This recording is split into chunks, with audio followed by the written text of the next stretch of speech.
Today is 3rd March 2016. This is the third episode of Let's Learn Our Quran, covering the word ism in detail.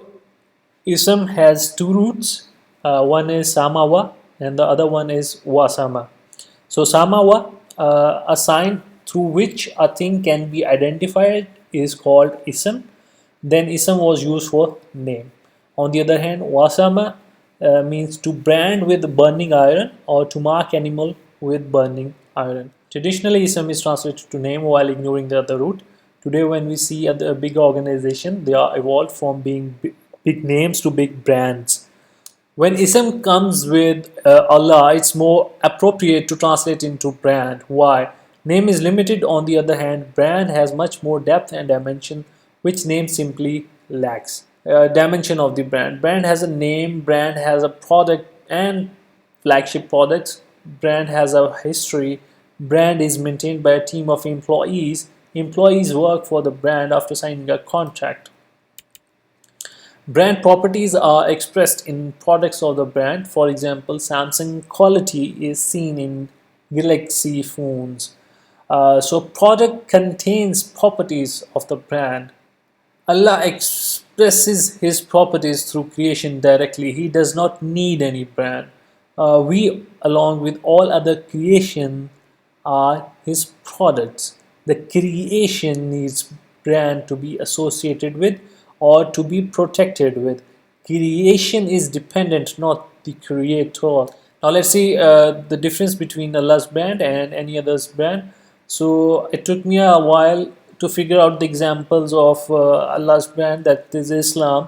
Allah has given us the name of Muslim.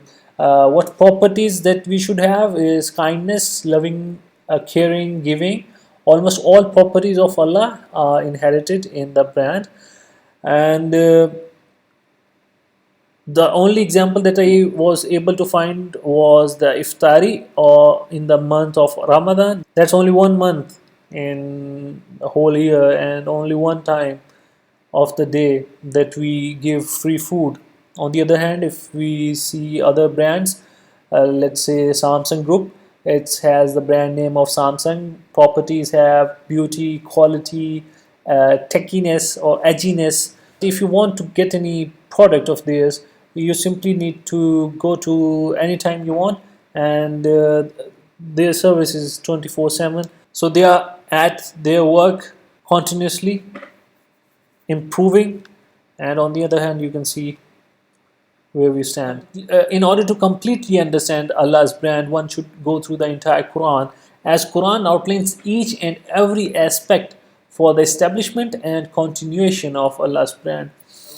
Basic working of Allah's brand, or basic outlines. In a typical brand, owner is considered only a single person or a group of people. Profits are divided according to the shares. On the other hand, in Islam, Allah is the owner, not in the metaphorical sense, but literally. Allah, all profits from the brand belongs to Allah. When a person wants to join Allah's brand, he needs to sign the contract. After officially signing the contract, one is considered an employee. When a person is a Muslim, they are not just a worker or an employee, but they are the brand ambassadors. Brand properties should also reflect from the employee.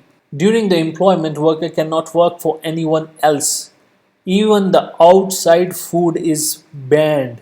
If one does not obey this rule and continues to use other brands' products while being employed, he will be the one who violates the contract, shirk.